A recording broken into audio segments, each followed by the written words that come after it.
बहू बेटियां बिलखते चिल्लाते घर में प्रवेश करती हैं, और जो मिठाइयाँ खाने के लिए ही आते हैं तो फिर वो अपने नहीं है, वो फिर अपने नहीं है। लेकिन क्या हमने कभी सोचा इस पर बातचीत की है कि कितना सही है कितना गलत है? घर में कमाई का कोई साधन नहीं। क्योंकि बचपन की यादें थी और बचपन की यादों को बताते हुए ये भावुक हो गए। और भावुक होना स्वाभाविक है, क्योंकि मैं आप तमाम साथियों को बता दूं कि बचपन से ही इनके मन में कहीं ना कहीं मृत्यु बोझ की जो एक पीड़ा है, जो मृत्यु बोझ शब्द है, उनका जो दर्द है वो कहीं ना कहीं इनके अंदर है, अभी भी मौजूद है। और आप मिठाइयाँ खा रहे होते हैं, पिताजी के देहांत पर लोगों ने मृत्यु भोज करवाया, और मैं 8 साल की अवस्था में सब कुछ देखता रहा। मेरी दादी और मैं, माँ तो नहीं थी, दादी और मैं इस मृत्यु भोज को देखते रहे आंखों से। लोग खाते जा रहे थे और हम रो रहे थे। क्योंकि मृत्यु भोज एक शब्द नहीं है, अपितु उसके पीछे एक दर्द भी है। आओ मृत्यु भोज करें हम, मरने पर भी मौज करें हम। आओ मृत्यु भोज करें हम, मरने पर भी मौज करें हम। जो घर मौत की पार्टी ने आंधे, उस घर शापा रोज करें हम। नमस्कार जी। राजस्थान के अंदर हमेशा से ही रीति रिवाजों का बोलबाला रहा है, लेकिन हमें जो बोलबाला है रीति रिवाजों का, उसे हम और हमारे परिवार है वो बेखूबी से निभा भी रहा है। लेकिन समय के साथ साथ मैं आप तमाम साथियों को बता दूं कि शिक्षा इसके अंदर समाहित हो गई। शिक्षा के बाद इसके अंदर लोगों ने चाहा कि कुछ रीति रिवाज है उनके अंदर बदलाव किए जाए। बदलाव क्यों किए जाए?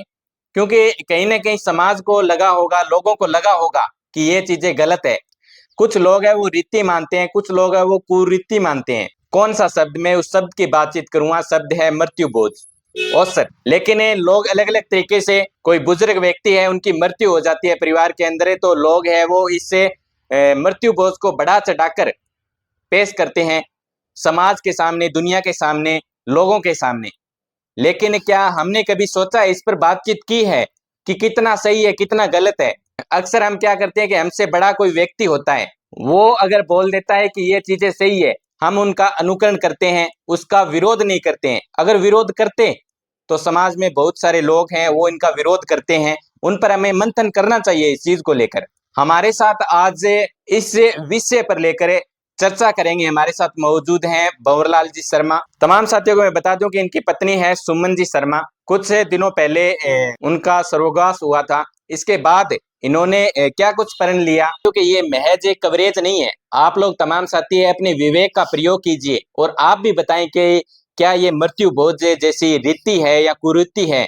इस पर भी आप कमेंट बॉक्स के माध्यम से अपनी राय है वो जरूर लिखें, क्योंकि समाज के अंदर हम देखते हैं, सोशल मीडिया के अंदर देखते हैं या फिर अन्य जगह देखते हैं, इस चीज का खुलकर विरोध भी होता है। फिलहाल अखबारों के अंदर हम पढ़ते हैं, लगातार ऐसी खबरें निकलकर सामने आ रही है कि उस समाज ने मृत्यु भोज पर रोक लगाई है और उनका जमकर विरोध किया है।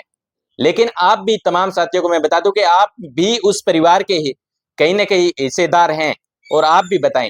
भंवरलाल जी, सर्वप्रथम तो हमारे चैनल पर आपका स्वागत है। नमस्कार जी। धन्यवाद। अच्छा, क्या कुछ कहना चाहेंगे? मैं बोल गया इस विषय के बारे में, मृत्यु बोझ कहीं ना कहीं समाज को प्रभावित कर रहा है या फिर करना चाहिए या नहीं करना चाहिए, उस पर आपके क्या कुछ विचार है, बताएं। ठरको मीडिया का हम स्वागत करते हैं और आभार भी प्रकट करते हैं। भंवरलाल जी, गत दिनों अगर बातचीत करें तो सुमन जी शर्मा है आपकी पत्नी है, उनके बाद एक सोशल मीडिया पर एक वीडियो है वो भी आपका वायरल हो रहा था, उसके अंदर मृत्यु भोज का जिक्र है। आप बता रहे हो, लोगों को संदेश दे रहे हो एक तरीके से कि ये चीजें गलत है। तो आप भी बताएं, जो ठरको मीडिया के तमाम साथी जुड़े हैं वो भी इस चीज को जानना चाहते हैं, वो आप बताएं।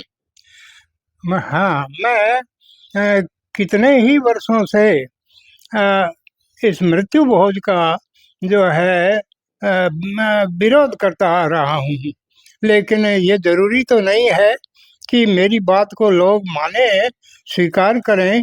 लेकिन अगर 2-4% लोगों ने भी ये मेरे विचारों से सहमति जताई है तो मैं उनका आभारी हूँ।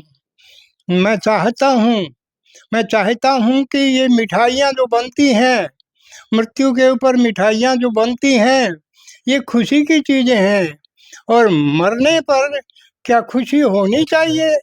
अरे, बहू बेटियां बिलखते चिल्लाते घर में प्रवेश करती हैं, और आप मिठाइयाँ खा रहे होते हैं। क्या ये अच्छा लगता है? मुझे कभी अच्छा नहीं लगा और मैंने वर्षों से इसका विरोध किया लोगों के सामने। लेकिन मेरी बात को कोई माने नहीं माने ये तो ज़रूरी नहीं है। 2-4 लोग भी अगर मेरे साथ हो लिए तो मुझे बड़ी खुशी होगी। मैं मृत्यु के वक़्त पर इन मिठाइयों का बनना मुझे बड़ा दुखदाई लगता है। मिठाइयाँ खुशी की चीज़ हैं। अरे विवाह के मौकों पर मिठाइयाँ बनाइए, खिलाइए रिश्तेदारों को, आने वालों को, भाई-बंधुओं को। एक इस मौके को तो छोड़ दीजिए, ये दुःख का समय है, ये शोक का समय है। शोक संतप्त परिवार के पास में लोग आते हैं तो वो शोक मनाने के लिए आते हैं, न कि मिठाइयाँ खाने के लिए। और जो मिठाइयाँ खाने के लिए ही आते हैं तो फिर वो अपने नहीं हैं। वो फिर अपने नहीं हैं, वो मिठाइयों के हैं। मुझे ऐसे लोगों से कोई सरोकार नहीं है। ठीक है भंवर जी, एक बातचीत मैं और करना चाहूंगा कि शर्मा परिवार है, कब से इस चीज का विरोध कर रहा है कि ये मृत्यु भोज है वो हमारे समाज के लिए सही नहीं है? कब से विरोध कर रहा है इस चीज का? नहीं, ऐसा है कि मैं अकेला भाई हूँ। मेरे एक बेटा है, मेरे 4 बेटियाँ हैं। मेरा सारा परिवार, चारों बेटियाँ और मेरा बेटा मेरे विचारों से सहमत हैं। मेरे दामाद भी मेरे विचारों से सहमत हैं और मैंने जब ऐसा किया है, केवल सादा भोजन, आने वाले रिश्तेदारों को भोजन तो चाहिए ना, तो भोजन हमने करवाया है। बिल्कुल। मिठाइयों का भोजन नहीं, सादा भोजन करवाया है। सब्जी, रोटी, चावल, दाल, उनके स्वागत में हमने उनको परोसा है, लेकिन मिठाइयाँ नहीं परोसी।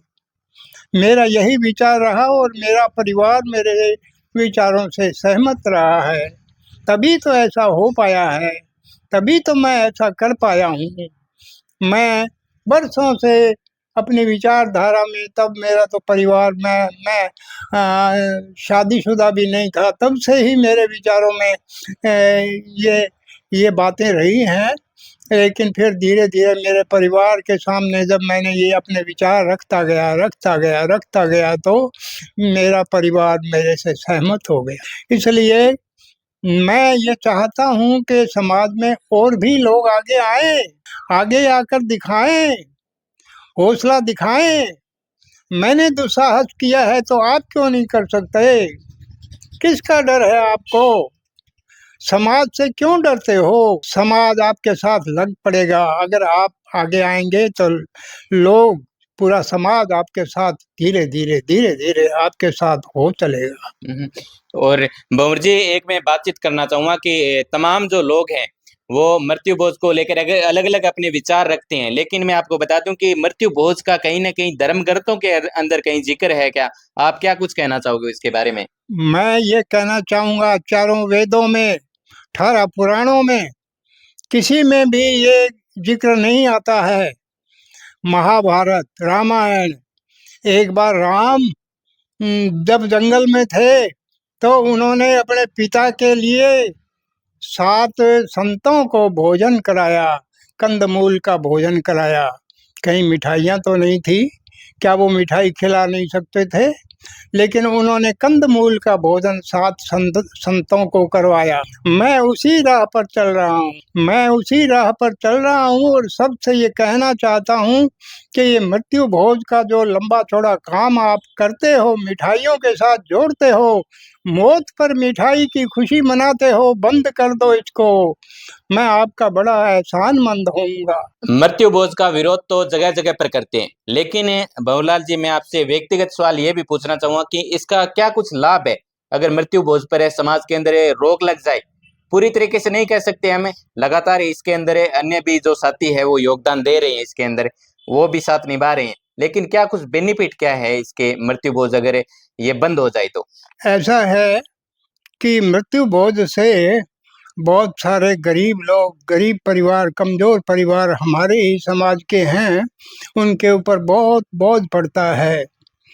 वो कर्ज़दार हो जाते हैं, उनकी ज़मीनें बिक जाती हैं और वो गरीब होकर रह जाते हैं और गरीब हो जाते हैं। तो मैं ये मेरे साथ भी ऐसा होता रहा है। मैं बचपन में जब 5 साल का था तो मेरी माता गुजर गई थी, और जब मैं 8 साल का हुआ तब मेरे पिताजी ने मेरा साथ छोड़ दिया। वो उनका देहांत हो गया। वो पुलिस में थानेदार थे, बड़ी पोस्ट पर थे।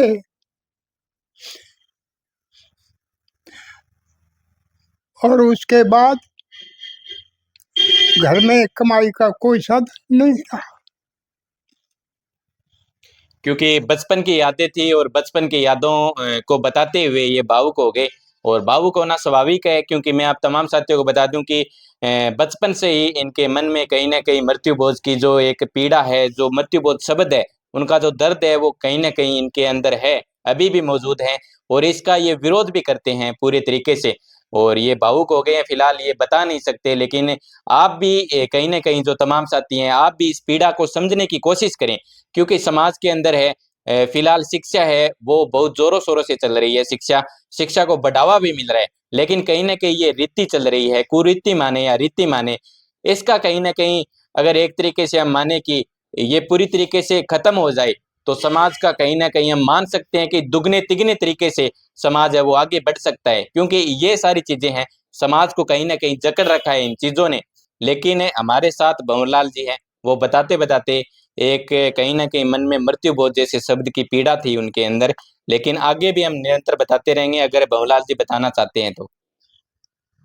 हाँ, जब मैं 8 वर्ष का था तब मेरे पिताजी का देहांत हो गया था, और घर में कोई कमाने वाला नहीं रहा था। हमारे 3 खेत थे मेरे पास। तीनों खेत रहन रख दिए गए, और कमाई का कोई साधन नहीं रहा। क्या हालत रही होगी हमारी। ऐसे में पिताजी के देहांत पर लोगों ने मृत्यु भोज करवाया, और मैं 8 साल की अवस्था में सब कुछ देखता रहा। मेरी दादी और मैं,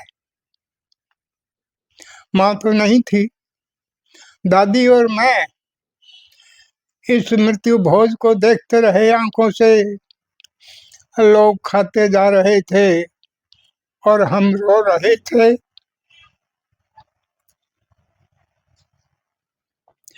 तो क्या आप सब लोग इस मृत्यु भोज के पक्ष में रहेंगे? मैं तो न 8 वर्ष की अवस्था से ही इसके खिलाफ हूँ, क्योंकि मैंने देखा है, मेरे साथ बीता है समय। मैं इसका भरपूर विरोध करता हूँ और करता रहूँगा जब तक जीऊँगा। तमाम साथियों को मैं बता दूं कि भंवरलाल जी ने जो आप मृत्यु बोध शब्द काम में लेते हैं, उस चीज को बारीकी से देखा है। क्योंकि 8 साल की उम्र में एक छोटा बच्चा होता है, उस समय 8 साल की उम्र में क्या कुछ जानता है, समाज के बारे में क्या कुछ जानता है, दुनिया के बारे में क्या कुछ जानता है, उस समय 8 साल की उम्र में नजदीकी से उस चीज को देखा है। और यही मैं बार बार कह रहा हूँ कि समाज है इस चीज को बढ़ावा देता है। समाज के जो सीनियर साथी होते हैं, बड़े बुजुर्ग होते हैं, माता पिता होते हैं, दादा दादी होते हैं, वो इस चीज के लिए फोर्स करते हैं। और फोर्स करते हैं तो हम भी उस चीज के लिए सहमत हो जाते हैं कि मृत्यु बोझ हाँ सही है। लेकिन तमाम साथियों को मैं बता दूं कि आप शिक्षित हैं, आप अपनी शिक्षा का, विवेक का, तर्क शक्ति का आप उपयोग कीजिए और इस चीज का खुलकर है वो विरोध जरूर कीजिए। साथियों, हमारे साथ जो भंवरलाल जी हैं, उनके बेटे शेखर जी शर्मा, आप जानते भी होंगे तमाम साथी, हमारे साथ है बहुमुखी प्रतिभा के धनी, वो शख्सियत आप जानते भी होंगे, शेखर जी शर्मा, अंतर्राष्ट्रीय टीवी एंकर, तमाम साथी जानते भी होंगे। हम भी इनसे रूबरू होंगे आज, और एक जो शब्द है मृत्यु बोझ, उन पर चर्चा करेंगे। नमस्कार शेखर जी, सर्वप्रथम हमारे चैनल पर आपका स्वागत है। जी हाँ रणदीप भाई, सबसे पहले तो मैं ठरको मीडिया जो चैनल है उसका बहुत बहुत आभार प्रकट करता हूं कि वो अपना समय निकालकर, जो बहुत ही अनमोल है आज के समय में, वो समय निकालकर यहाँ पर इस सब्जेक्ट को महत्व देने के लिए यहाँ पर आए हैं। क्योंकि मृत्यु भोज एक शब्द नहीं है, अपितु उसके पीछे एक दर्द भी है। और उस दर्द को महसूस किया है हमारे पिताश्री ने, जो अपने गांव बाएं से इस दर्द को समेटे हुए हैं। बचपन से ही जो इन्होंने महसूस किया है कि लोग क्या इतने निर्मम हो चुके हैं, क्या इतने दयाहीन, संवेदनहीन हो चुके हैं कि वो अवसर भी नहीं देखते हैं मौका भी नहीं देखते हैं कि कौन से समय पर हमें क्या भोजन परोसना चाहिए और क्या खाना चाहिए। तो ऐसे में वो इसी क्रम में मृत्यु होने के तदुपरांत भी भोजन ऐसा परोस देते हैं, मिठाई, मिष्ठान, मीठा, जो अक्सर हम उस समय मिठाई का इस्तेमाल करते हैं जब किसी कोई पॉजिटिव सूचना मिलती है, कोई अच्छी खबर मिलती है, तो हम कहते हैं कि चलो आज तो मिठाई हो जाए, चलो पार्टी हो जाए। तो ऐसे में हम ये कहते हैं कि साधारण भोजन हम कर सकते हैं। जैसे पिताश्री हमें अक्सर कहते थे कि जहां पर भी कोई किसी की मृत्यु हुई है तो वहां पर मैं 11 दिन जा सकता हूं, लेकिन 12वें दिन नहीं जा सकता, क्योंकि उस समय हमारे सामने मिठाई युक्त भोजन परोसा जाता है जो इन्होंने पूरी जिंदगी नहीं खाया। बिल्कुल। ऐसे समय में तो हमें यह ध्यान रखना चाहिए कि कम से कम ऐसे अवसर पर मिठाई से दूर रहना चाहिए। सादा भोजन करना चाहिए, लेकिन जो मिठाई या फिर मिष्ठान परोसते हैं उनके लिए कहना चाहूंगा, मेरी एक रचना है व्यंग्यात्मक, उसका एक अंश है कि आओ मृत्यु भोज करें हम, मरने पर भी मौज करें हम। आओ मृत्यु भोज करें हम, मरने पर भी मौज करें हम। जो घर मौत की पार्टी ने आंधे, उस घर श्यापा रोज करें हम। तो ऐसे जो मृत्यु भोज नहीं करवाते हैं, या फिर 1 मिनट में रोकना चाहूंगा शेखर जी, जो आपने जो पंक्ति बोली है इनका अर्थ भी आप बताएं।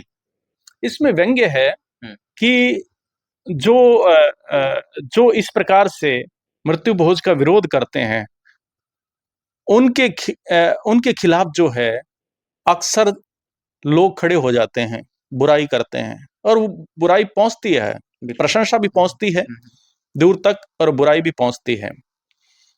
तो जो बुराई करते हैं वो अक्सर क्या है कि इसलिए करते हैं कि वो स्वयं क्या है कि मृत्यु भोज के पक्ष में है, बिल्कुल, और वो करते रहे हैं ऐसे समय में। तो इसलिए उनके विचार मैंने प्रकट किए हैं कि आओ मृत्यु भोज करें हम, और ये बहुतायत की संख्या में है। विरोध करने वाले कोई कोई होते हैं, विरले ही होते हैं समाज सुधारक। समाज सुधारक जो होते हैं वो सिर्फ एक समाज तक ही सीमित नहीं होते हैं, वो सभी समाज को सुधारने के लिए निकलते हैं, शोधन करने के लिए, उसमें संशोधन करने के लिए। जो कुरीतियां हैं, कोई प्रथा है, कुप्रथा है ऐसी जो समाज को बिगाड़ती है या नुकसान पहुंचाती है, तो ऐसे में शोधन करने के लिए हमें प्रयास करना चाहिए। और जिन्होंने प्रयास किया उनको बहुत कुछ सुनना पड़ा है, बिल्कुल। चाहे हम कबीर की बात करते हैं, राजा राममोहन राय की बात करते हैं, ईश्वर चंद विद्यासागर की बात करते हैं, फूले की बात करते हैं, तो ये जितने भी समाज सुधारक रहे हैं उनको उनके कालखंड में बहुत विरोध करना पड़ा था। और उनके कालखंड में समकालीन जितने भी, चाहे कितने भी बड़े पैसे वाले समृद्ध संपन्न राजा क्यों ना हुआ हो, बहुत दिखावा किया उन्होंने, लेकिन उनको आज कोई याद नहीं करता है। किसी को पता ही नहीं है कि कबीर के समय में राजा कौन थे, किसी को पता नहीं है राजा राममोहन के राय में कौन पैसे वाला समृद्ध संपन्न था। आप सभी को पता है कि राजा राममोहन राय जिस प्रथा के विरोधी थे, उस प्रथा के पक्ष में बहुत से उस समय समृद्ध संपन्न लोग भी थे, लेकिन उनको आज कोई नहीं जानता है। तो अगर राजा राममोहन राय उस समय विरोध नहीं करते कुप्रथा का, तो आज हमारी जो मातृ शक्ति है वो चैन से रह पाती? जरा सोचिएगा, विचार करना चाहिए। और इसके साथ साथ जिस प्रकार से बताया कि आज के बच्चे जो हैं वो इन कुप्रथाओं के खिलाफ हैं, लेकिन उनके परिवार वाले हैं या फिर समाज के जो प्रतिनिधि है उनके दबाव में घर वाले भी फैसला नहीं कर पाते हैं कुप्रथा के खिलाफ, इसलिए मजबूर होकर बच्चों को भी उनका अनुकरण करना पड़ता है। तो ऐसे में हमें सोचना चाहिए कि आने वाली पीढ़ी को हम किस प्रकार का समाज सौंपना चाहते हैं। आने वाली पीढ़ी को हम एक साफ सुथरा, शोधन किया हुआ, संशोधित किया हुआ समाज देना चाहते हैं या फिर कुप्रथा युक्त देना चाहते हैं। तो इसलिए ऐसी कुप्रथाओं का हिस्सा ना बने।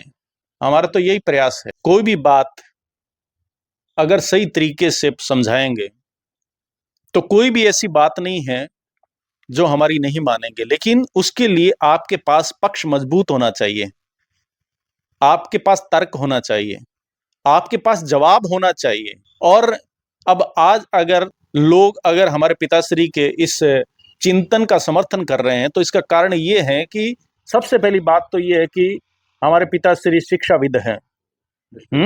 तो इसलिए सबको पता है कि ये जो भी फैसला करते हैं या आज तक इनकी जो छवि रही है वो बहुत ही साफ सुथरी रही है। एक बहुत से ऐसे इनके सानिध्य में रहे जितने भी शिष्य हैं, आज वो शिक्षक हैं, वो भी इस बात को कबूल करते हैं क्योंकि वो इनको आदर्श मानते रहे हैं कि इनका फैसला बहुत ही उचित है, सही है। और ये क्या है कि जो बात कहते हैं वो सिर्फ कहते नहीं हैं, अपितु करके दिखाते हैं। और कहते भी हैं कि मनुष्य के जो कर्म है वो शब्दों से ज्यादा चिल्लाकर बोलते हैं। तो इसलिए इन्होंने अपने कर्मों के द्वारा ये बात लोगों तक पहुंचाई है। बाकी लोग प्रशंसा करते हैं, सराहना करते हैं, समर्थन करते हैं मात्र, क्योंकि वो फैसला नहीं कर पाते हैं समाज के डर से या फिर समाज के जो प्रतिनिधि है उनके डर से। हम ये भी चाहते हैं कि समाज के जो प्रतिनिधि है उनको समझाना चाहिए, और अगर आप कुरीतियों का अगर विरोध करते हैं या उनको हटाना चाहते हैं समाज से तो उनको भी साथ देना चाहिए। और जो ऐसे दहेज प्रथा है जैसे, अगर उसको मिटाने का प्रयास करते हैं तो उसके लिए हमें जो दहेज जिन्होंने नहीं लिया है समाज के ऐसे लोग हैं उनको आगे लाना चाहिए। और बड़े बड़े जो भी अधिवेशन होते हैं समाज के, बड़े अनुष्ठान होते हैं, संगठन उन लोगों को आगे लाए और मंच पर सम्मानित करें। जो भी कुप्रथा को मिटाने के लिए कोई भी कमोबेश को जो भी प्रयास कर रहा है उनको आगे लाना चाहिए, उनको सम्मानित करना चाहिए, ताकि संदेश बहुत ही पॉजिटिव जाए। बिल्कुल। तो शेखर जी, आपके पूरे परिवार का बहुत बहुत धन्यवाद मैं करना चाहूँगा, क्योंकि आपने एक ऐसे मुद्दे पर हमसे बातचीत की जो कहीं ना कहीं समाज के अंदर है और वो लगातार चल भी रहा है। लोग उनका विरोध भी करते हैं, लेकिन वो विरोध एक सीमित होता है, और सीमित विरोध इसलिए है क्योंकि लोग उनके विरोध के करते हैं तो लोग अलग अलग तरीके की बातें भी करते हैं। लेकिन आपका परिवार का मैं सर्वप्रथम है हमारे चैनल की तरफ से, हमारी पूरी टीम की तरफ से मैं धन्यवाद है वो प्रकट करना चाहूँगा। शेखर जी, मैं आज एक परिवार की भी मैं बातचीत करना चाहूँगा, क्योंकि हम उदाहरण के तौर पर मान ले कि एक परिवार है, उसके अंदर 4 भाई हैं। उनके अंदर एक ऐसा परिवार भी होगा जो बिल्कुल गरीब है, मजदूरी करके अपना टाइम पास कर रहा है। अगर उनके अंदर कहीं न कहीं उन परिवार के अंदर कहीं मृत्यु हो जाए, तो इसके बाद जो परिवार के अन्य लोग हैं, वो इस चीज़ के लेकर फ़ोर्स करते हैं कि आप मृत्यु भोज है वो कीजिए। कहीं न कहीं उनके अंदर बहुत सारी समस्या निकल कर सामने आती है। पहली तो यही समस्या निकल कर आती है कि पैसे की कमी है। इनके लिए क्या कुछ करना पड़ता है उस परिवार के लिए, कितना दर-दर की ठोकरें खानी पड़ती है, अलग-अलग तरीके से लोगों के पास जाते हैं पैसों के लिए। यानी मृत्यु भोज है इनके लिए बहुत बड़ी बात हो जाती है। तो क्या कुछ कहना चाहोगे उस पर आप? मैं ये कहना चाहता हूं कि ऐसी परिस्थितियां हर एक के साथ होती है, हमारे साथ भी हुई कि हमारे भी जितने भी रिश्तेदार हैं उन्होंने कहा कि एक मिठाई तो बनाइए आप। अच्छा। तो मैंने कहा कि रायते के अंदर भी मीठा नहीं डलना चाहिए। अगर हम अतिरेकता के साथ विरोध करेंगे मिठाई का, मीठे का, तभी संदेश पॉजिटिव जाएगा और दूर तक जाएगा, उसका असर होगा। अगर हमने थोड़ा सा भी मौका दिया लोगों को तो फिर हमारा संदेश नहीं जाएगा। उसके लिए हम दृढ़ संकल्पित थे। पापा को भी समझाया लोगों ने और मैंने भी पापा को समझाया कि हमें दृढ़ संकल्प रहना है।